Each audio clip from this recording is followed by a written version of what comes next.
One summer moment can change a child's life. Through Toys for Tots Give and Go initiative, your support provides books, games, toys, and outdoor adventures that spark curiosity, creativity, and a love of nature. Whether it's fishing, learning a new sport, reading under a tree, or playing with friends, these moments build confidence and lifelong memories. For too many children, those moments never come. You can help change that this summer. Visit toysfortots.org. Toys for Tots, delivering hope beyond the holidays. And we're live from the living room as Doug eyes up the matchday spread. He's reaching for the Buffalo wing. Perfect! Hang on, what's this? Oh, he's gone for a can of Pepsi too! Incredible! What a finish!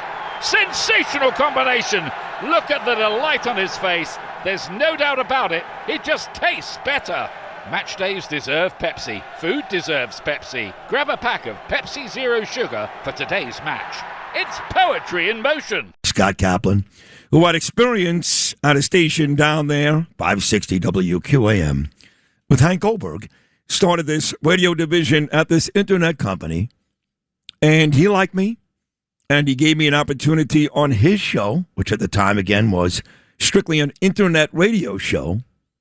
But we were good. Real good. Two young kids, and, he knew more about the radio business than I did. I had no idea, but we were good enough to eventually be syndicated on terrestrial radio and traded to 102.7 WNEW FM. And like most radio partners, we had a tough time, just like I had with Craig Carton and others.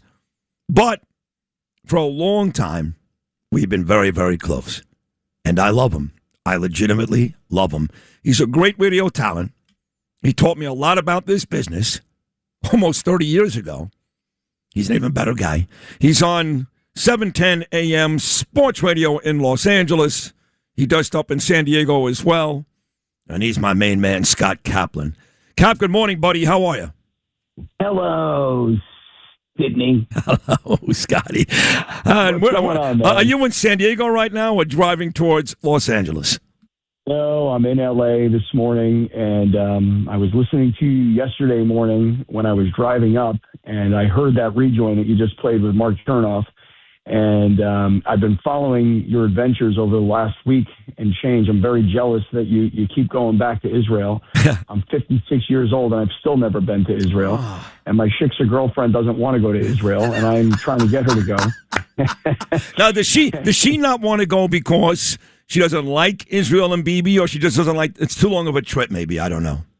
No, it's more that she has typical American fear of going to Israel and saying, well, you can't go there now. I mean, look what's going on over there. Mm-hmm. And I am of the opinion now would be the best time to go. Which is right. That's right. Yeah, and so... And ultimately, for your shiksa girlfriend, it's a heck of a lot safer, believe it or not, than taking any one of about 10 subways in New York City.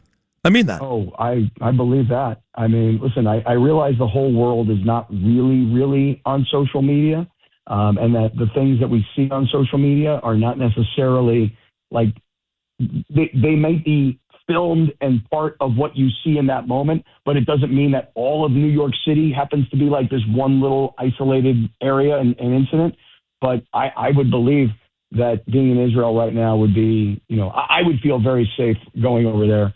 And but I haven't been able to convince her yet, because every time we talk about going on some sort of, I would call it a more exotic trip, which we never go on because I'm married to the freaking microphone and I never leave. But if we would, she has all these other places she wants to go. I'm like, no, we got to go to Israel. She just doesn't understand what you've seen, what you've experienced, and I know what I'd like to see and experience. It is amazing. And listen, you are busy these days. I mean, before we get to our career conversation, even in Los Angeles today, the big sports story across the country is LeBron is leaving. Will it be Golden State, stay in the state? Will it be Cleveland? Will it be Miami? And then, I'm not exactly how far you are from Santa Clara, but there's a big soccer game about to take place tonight, the U.S. taking on Bosnia. So right now, your city, your state is the center of sports talk. Oh, Sid, let me tell you. I think when you're in New York, and I know this is the way it was for me when I was in Florida, when I was in New York, when I was East Coast based. I mean, I really thought of people in California. First, I thought of them as being slow and dumb. And then I thought of them as being, not passionate sports fans, show up late, leave early, all these kinds of things.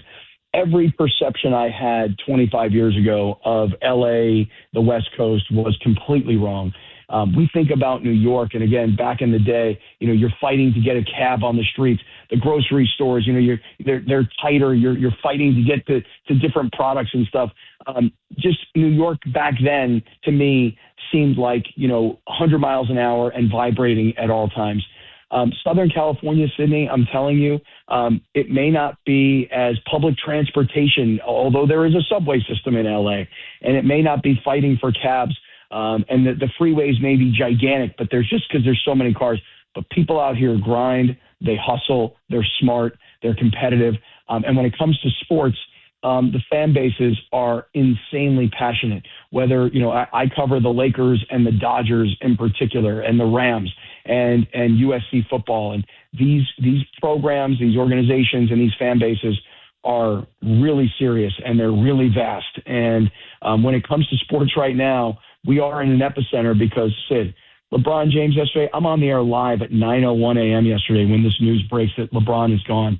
And half the people absolutely love him and appreciate the fact that he brought the Lakers a championship because the post-Kobe era was so bad in Lakers history. And then there's another half of the people that are like, get him out of here. It's time to build a new team. I look at the Knicks and I look at the stars that the Knicks have, but how long it took for the Knicks to achieve a championship and really make a true championship run.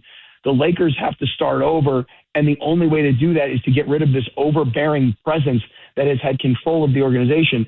And when you talk about the World Cup, Sid, last night, I'm in downtown LA at a fancy Mexican restaurant called Javier's. This is not street tacos, man. This is like high-end, 5-star, super fancy Mexican restaurant, and the place is just jam-packed. And when Mexico scores these goals in the World Cup, the place is on fire. And so you've got Canada who's made it through. You've got Mexico who's made it through.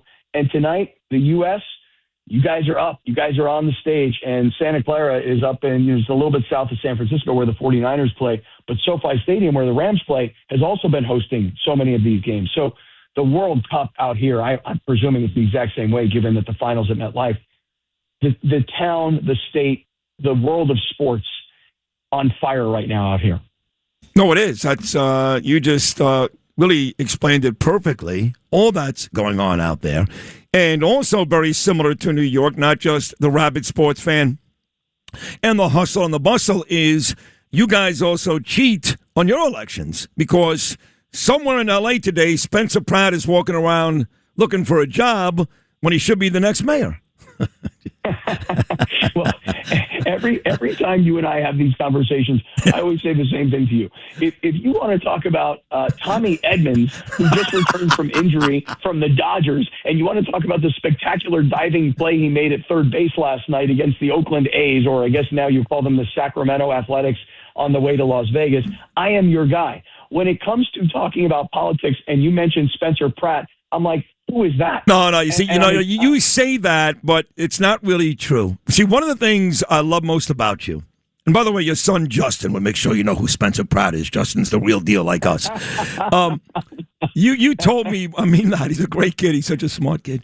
Look, Sydney, my son Justin is one of these kids that gets his information from TikTok and can't wait to remove himself from the state of California. When I say to him, I say, gas prices are so expensive. I wish the war would come to an end so gas prices would come down. You know what he says to me? He goes, it's not about the war, you big dummy. He goes, it's about the taxes in the state of California. It's Gavin Newsom's fault. So my son, yeah, he's a genius. My son gets all of it from TikTok. Yeah, he's right. So wherever he gets it from, Justin is a very smart boy. But you told me way back when, as I get set to get inducted in October, that, listen, we're doing sports, Sid, but it's not all about sports. It's great that you know that, I'll never forget this, you had a fight one time at a golf course with Sandy Koufax down in South Florida. He said, it's great that you know that Richard Hamilton's nickname is Rip, but not everybody knows that. And I remember at the time I was like, what are you, stupid? Everybody knows that.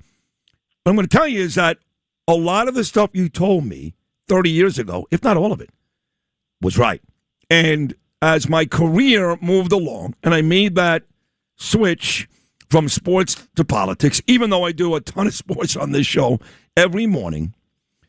What you wanted me to become and our show to become was more than that, no matter what the genre is, sports, politics. Scott, when I started to do that, that's when my career took off. So what I'm telling you is, in the mid-1990s, when no one was saying that, you did, and you were right. Yeah, and well, thank you. And listen, you and I, and I know you said this at the beginning when we were first coming on, I know your audience adores you and loves you.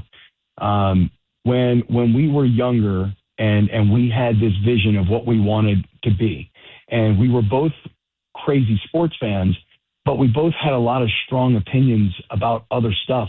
And in the right venue, you can really do that. And you have achieved a place in your career where you've been able to do it. Listen, when you and I were at NEW, we were tasked, if you will, with trying to stay on course, but we didn't really know what the course was. And honestly, neither did management, because they had a lot of outlandish, comedic, controversial type broadcasts that were happening on that station at that time. And you and I, we were that. We incorporated sports. I mean, I'll never forget the one time the Lakers won the NBA championship, and Shaquille O'Neal was making a tour around New York. He was doing the Today Show and Good Morning America and what have you. And he came to us because we had created a relationship with Shaquille O'Neal back in our South Florida days when we were working at CBS. You're being very nice when you say, wait, the truth is he loved you. All those guys did. To your credit, Tiger Woods, Pete Sampras, Wayne Gretzky, especially Shaq, they really did love you. So thank you. It was we, but it really was you. And I think you're about to tell the audience that he made his way to our studios, right?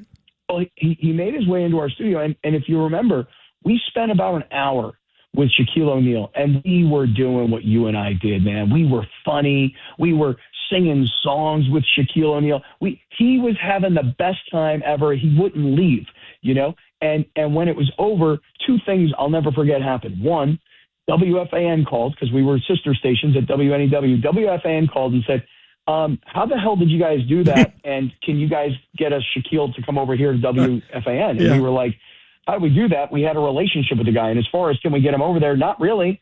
He's but then the manager, this guy named Jeremy Coleman, who was our station manager at the time, he brought me into his office and he goes, what the hell was that?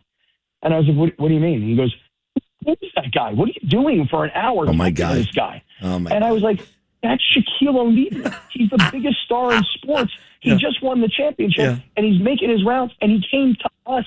And this guy said to me, he goes, don't ever do that again. You see, we didn't really have direction. No. We knew that we were good, but we were on a station that really couldn't deal with what we brought to the table. No. And now you're in an environment now where you can do what you're doing, talk sports because you're passionate about it, and everybody knows you love the Knicks and the Rangers, and apparently now you love the Yankees, okay? Which cracks me up. I'll never forget the Yankees were playing the Mets for the first ever Subway Series World Series, and we went to the game, and we're sitting in right field. You're wearing Mets gear, I'm wearing Yankee gear. Thanks for listening to Sid and Friends in the Morning. You can hear Sid and Friends in the Morning weekday mornings at 6. If you like the podcast, share it with your friends and listen anytime at WABCRadio.com and download the WABC Radio app. Hit that subscribe button on all major podcast platforms. Plus, follow WABC on social on Instagram, TikTok, Facebook, and X. See you next time for a new episode so you never have to wonder. What the heck is going on here?